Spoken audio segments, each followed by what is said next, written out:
இன்றைக்கி நம்ம இந்த வீடியோவில் ரொம்பவே சுலபமான முறையில் அதுவும் மணலான ஆரோக்கியமான நெய் வீட்லேயே எப்படி பண்ணுறதுன்னு பார்க்க போகிறோம். இந்த நெய் நான் எப்படி பண்ணியிருக்கேன்னு பார்த்தீங்கன்னா ஃபுல்லாகவே நான் பாலில் இருந்து டேரெக்டாக நெய்யாக நான் காய்ச்சி எடுத்திருக்கேன். இப்போ இந்த நெய் வந்து எப்படி வீட்லேயே சுத்தமான முறையில் காய்ச்சி எடுக்கிறதுன்னு பார்க்க போகிறோம்.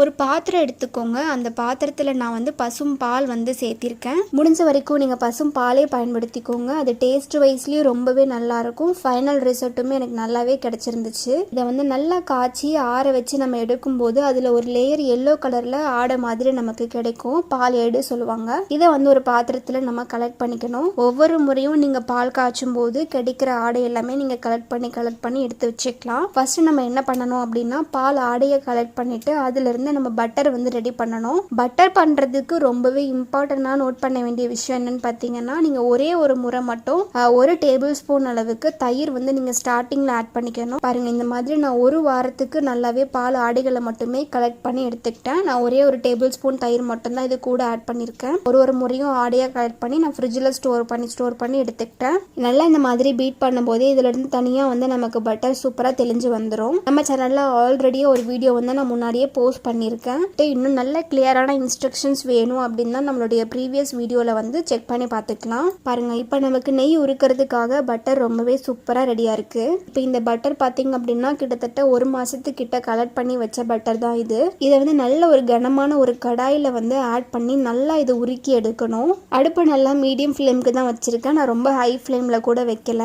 நல்லா இந்த மாதிரி கைவிடாமல் நல்லா வந்து உருக்கி எடுத்துட்டு இருக்கேன். நான் ஃபர்ஸ்ட் ஸ்டேஜில் எப்படி இருக்கும் அப்படின்னா இந்த மாதிரி நல்லா ஒயிட் கலரில் நுர பொங்கி கிடைக்கும். நீங்கள் நல்லா இந்த மாதிரி நல்லா கலரி விடணும். அந்த நுரையெல்லாம் என்ன ஆகும்னு பார்த்தீங்கன்னா கம்ப்ளீட்டாக உங்களுக்கு அது காணாமையே போயிடும். குட்டி குட்டியாக இந்த மாதிரி தெளிஞ்சு வருது பாருங்க. நம்ம சேனலில் ஆல்ரெடி எப்படி நெய் பண்ணணும்னு சொல்லி ஒரு வீடியோ நான் போட்டிருந்தேன். பட் அது கடையில் வாங்கியிருந்த பட்டர் பயன்படுத்தி நான் உங்களுக்கு உருக்கி காமிச்சிருந்தேன்.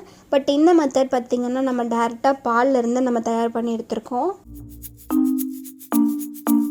நுரை எல்லாமே வந்து பட்டர் தான். அது என்ன ஆகும்னா நெய்யில் சேர்ந்து நல்லா வறுபட்டு நமக்கு கம்ப்ளீட்டாக தெளிஞ்சு கிடைக்கும். நீங்கள் ரொம்ப ஓவர் ஹீட் வச்சு இதை வறுத்தீங்க அப்படின்னா தீஞ்சு போகிறதுக்கு சான்ஸ் இருக்குது. உங்களுக்கு அது கண்ணால் பார்க்கும் போதே தெரியும். நல்லா அந்த எண்ணெயும் பட்டரும் ரெண்டுமே செப்பரேட்டாக பிரிஞ்சிருக்கும். இப்போ பாருங்கள், எண்ணெயும் பட்டரும் நல்லா தனித்தனியாக பிரிஞ்சு வந்துருச்சு. அந்த ஸ்டேஜில் ஒரு கொத்தளவுக்கு முருங்கைக்கீரை வந்து ஆட் பண்ணிக்கணும். கீரை ஆட் பண்ணதையுமே டக்குன்னு நீங்கள் அடுப்பை ஆஃப் பண்ணிக்கலாம். ரொம்ப வந்து கீரையை பொரிய வச்சு தீய வச்சிட வேணாம். லைட்டாக நீங்கள் போட்டதையும் அடுப்பை ஆஃப் பண்ணிவிட்டு இறக்கிடலாம். இப்போ பாருங்கள், நல்லா ஆறிட்ட பிறகு நான் உங்களுக்கு காமிக்கிறேன். பாருங்கள், பட்டர்லாம் தனியாக நல்லாவே பிரிஞ்சு போய் கரெக்டாக அடியில் செட்டில் ஆயிருக்கு. இப்போ இதை நம்ம ஒரு வடிகட்டி வச்சு நல்லா வடிகட்டி நெய்யை மட்டும் தனியாக எடுத்துக்கலாம். எவ்வளோ சூப்பரான நெய் கிடைச்சிருக்குன்னு பாருங்க.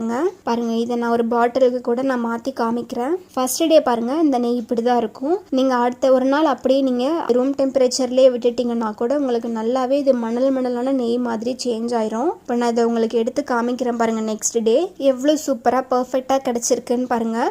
நெக்ஸ்ட் மந்த் ஃபுல்லாகவே நமக்கு ஃபெஸ்டிவல் தான் இருக்கும். ஸோ அதனால் நீங்கள் இந்த மந்த்லேருந்தே நீங்கள் நல்லா ஆடை எல்லாமே வேஸ்ட் பண்ணாமல் நெய்யாக உருக்கி வச்சுக்கிட்டீங்க அப்படின்னா உங்களுக்கு ஸ்வீட்ஸ் பலகாரம்லாம் செய்கிறதுக்கு ரொம்பவே யூஸ்ஃபுல்லாக இருக்கும். அதே மாதிரி நம்ம வீட்டிலேயே ரெடி பண்ணுற நெய் அப்படின்றதால நமக்கு சாப்பிட்றதுக்குமே ரொம்பவே சாட்டிஸ்ஃபைடாக இருக்கும். ரொம்பவே ஹெல்த்தியாகவும் ஃபீல் பண்ணுவீங்க. அந்த நெய்யினுடைய ஸ்மெல் வந்து ரொம்பவே நல்லாவும் இருக்கும். நான் சொன்ன இந்த மெத்தட்லாம் நீங்களும் பயன்படுத்திட்டு வீட்லேயே நீங்களும் நெய் உருக்கி பாருங்கள். கட்டாயமாக உங்களுக்கு ரொம்பவே பர்ஃபெக்டான கடையில் வாங்குறதை விட ரொம்பவே ஹெல்த்தியான மணலான நெய்ன்னு சொல்லுவாங்க இல்லைங்களா, அது வந்து உங்களுக்கும் கிடைக்கும். இதே ரெசிபியை நீங்களும் வீட்டில் ட்ரை பண்ணி பார்த்துட்டு எப்படி இருக்குன்னு சொல்லி கட்டாயம் எனக்கு கமெண்ட்டில் சொல்லுங்கள். And thank you so much.